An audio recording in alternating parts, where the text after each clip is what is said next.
반갑습니다. 권소장의 펀한 역사 채널입니다.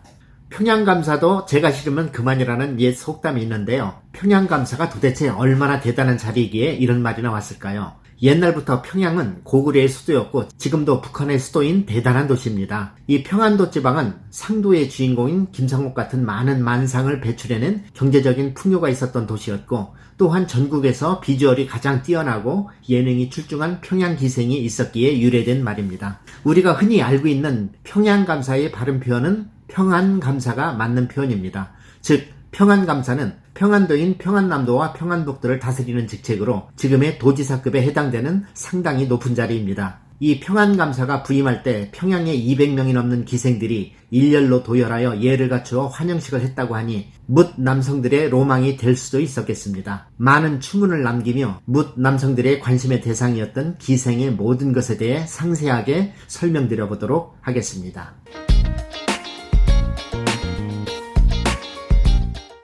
황진이, 어우동, 장록소 등의 이름난 기생들의 이야기는 지금까지도 우리들의 입에 회자되고 있는데요. 우리가 생각할 때 조선시대의 기생하면 고급 술집의 접대부 정도로 생각되지만 사실 당시 기생은 포졸과 같이 대부분 관아에 소속된 천민인 공노비로서 작았지만 국가에서 녹봉까지 받았던 하급 공무원이었습니다. 기생의 업무는 크게 두 가지였는데요. 하나는 가야금 같은 악기와 가무를 익혀 각종 연회에서 흥을 돋구는 일이었고, 다른 하나는 관아에서 인정하는 사신이나 출장은 고위공직자를 접대하는 것이었습니다. 기생은 그 등교에 따라 1패, 2패, 3패 기생으로 분류되었는데요.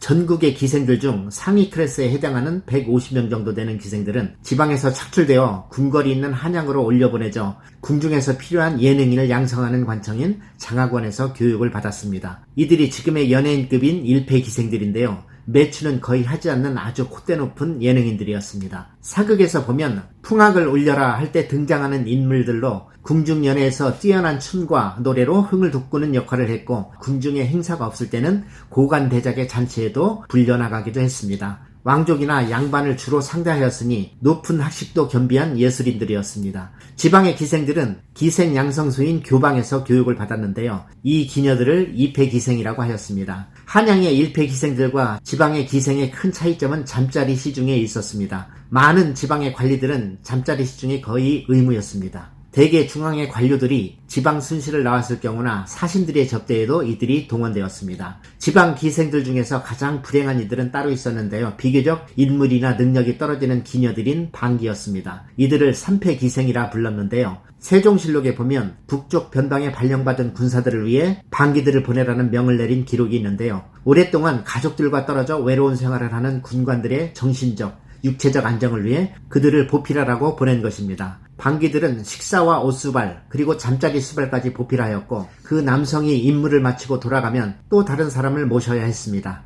방기는 임무로 하는 일이지만 그들도 사람인지라 모셨던 상전과 흠뻑 정이 들어 문제가 되기도 하였습니다. 우리가 착각하는 건 원칙적으로 기생은 매춘부는 아닙니다. 3패 기생인 방기라 하더라도 상대에게 어떤 대가를 받고 시중을 드는 것은 아니었고, 그들은 국가에서 내려진 하나의 보직을 수행하는 여인들이었던 것입니다. 조선시대에도 매춘부와 사천가가 있었는데요. 이들을 유녀라고 불렀습니다. 유녀는 기생하고는 구별되는 개념이지만 사람 사는 일에 기녀가 편법으로 몸을 팔지 않았다고 말씀드릴 수는 없겠습니다. 하지만 조선이 어떤 나라였습니까? 예와 의를 가장 중요시했던 성리학의 나라가 아니었겠습니까? 그런 나라에서 기생을 양성하고 잠자리 시중까지 들게 하는 것은 유교적 명분에 맞지 않는 일이었기에 세종 때 기생제도의 존립 여부에 대한 논란이 있었지만, 기생을 없애면 사대부들이 사가의 여인들을 착취하여 더 큰 사회 문제가 생기지 않겠느냐 하는 신하들의 간언으로 기생제도는 계속 존속되게 되었습니다. 공자왈 맹자왈 하면서 겉으로는 품위 있는 척 하면서 뒤에서는 호박씨를 까드시는 그 잘난 양반들의 야사는 이 밤이 새도록 다해도 모자란 코미디가 아닌가 싶기도 합니다. 이처럼 기생은 주로 조선시대의 왕족과 양반 사대부들을 상대했었는데요. 그들과 많은 스캔들이 발생하기도 합니다. 한 재미있는 스토리를 소개해드리면 태종시대 때 있었던 가희야라는 기생의 이야기인데요. 지금 들어도 이름이 참 세련되지 않았나 싶습니다. 가희야는 사대부와 임금의 마음을 훔친 희대의 인물로 유명한데요. 태종실록에도 기록되어 있는 내용을 참고하면 당시 잘 나가던 두 관료였던 김호와 황상이 서로 가야를 사이에 두고 큰 싸움이 일어나는데요. 이건 그냥 싸움이 아니고 병사를 일으킬 정도로 큰 싸움이 일어나게 됩니다. 이 소식을 들은 태종은 화가 나 여자 문제로 관료의 채통을 손상시켰다는 이유로 황상은 파직시키고 기문은 공신이라는 이유로 봐주게 되는데 몇 년 후에 태종은 가이아를 첩으로 들이는 기막힌 일이 벌어지기도 하였습니다. 그 외에도 조선의 높으신 분들을 한 폭의 치마폭으로 농락한 여인 황진이가 있었고 기녀의 신분으로 폭군 연산군을 손아귀에 넣고 쥐락펴락했던 장록수의 이야기도 빼놓을 수 없는 스토리입니다. 이렇게 시간이 흘러 기생제도에도 변화가 생기는데요. 광해군을 몰아냈던 인조 때 궁궐 기생 양성소인 장학원이 폐지되어 수도권의 공식적인 기생은 사라지고 기생은 두 가지 유형으로 변화되게 됩니다. 하나는 공연하는 기생과 하나는 성접대를 하는 기생으로 나누어지면서 원래 기생의 개념과는 다소 퇴색되어진 모습으로 바뀌는데요. 이 이후부터 국가에서 운영하는 국가 공식 기생에서 사가에서 기생을 양성하는 기방들이 등장하고 구한말의 권번호로 이름이 바뀌게 되는 것입니다. 연예인을 양성하는 지금의 연예 기획사 정도로 이해하시면 어떨까 싶습니다. 갑오개혁으로 신분제도가 철폐되고 일제강점기에 들어와 기생의 이미지는 천안 매춘부로 폄하 왜곡되게 됩니다. 그 시대에 유명했던 기생으로는 경성 최고의 기생이었던 명월관의 대표주자 이난향과 일본 고위 관료들을 줄줄이 복상사하게 만든 홍련이라는 인물을 들 수 있겠습니다. 이난향은 평양 기생 출신인데 노래를 너무 잘해 경성의 명월관으로 스카웃되었고 우리나라 최초로 음반을 낸 가수이기도 합니다.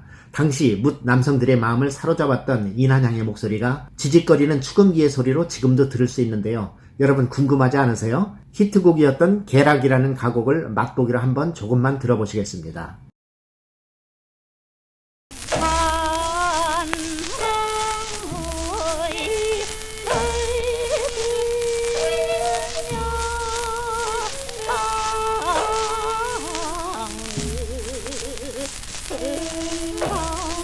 네, 지금의 우리 감성으로 들어보면 조금 맞지는 않습니다만 그때의 정서로는 음반을 통해 노래를 들을 수 있는 것은 대단한 것이었고 옛날 우리의 선대들은 그런 음악을 좋아했던 것 같습니다. 특히 홍련은 독립운동 차원에서 일제의 관료들을 죽게 만들었다는 이유로 고문해 죽인 후 그녀의 생식기를 박제해서 보관해오고 있다는 일제의 끔찍한 만행은 너무 유명한 이야기입니다.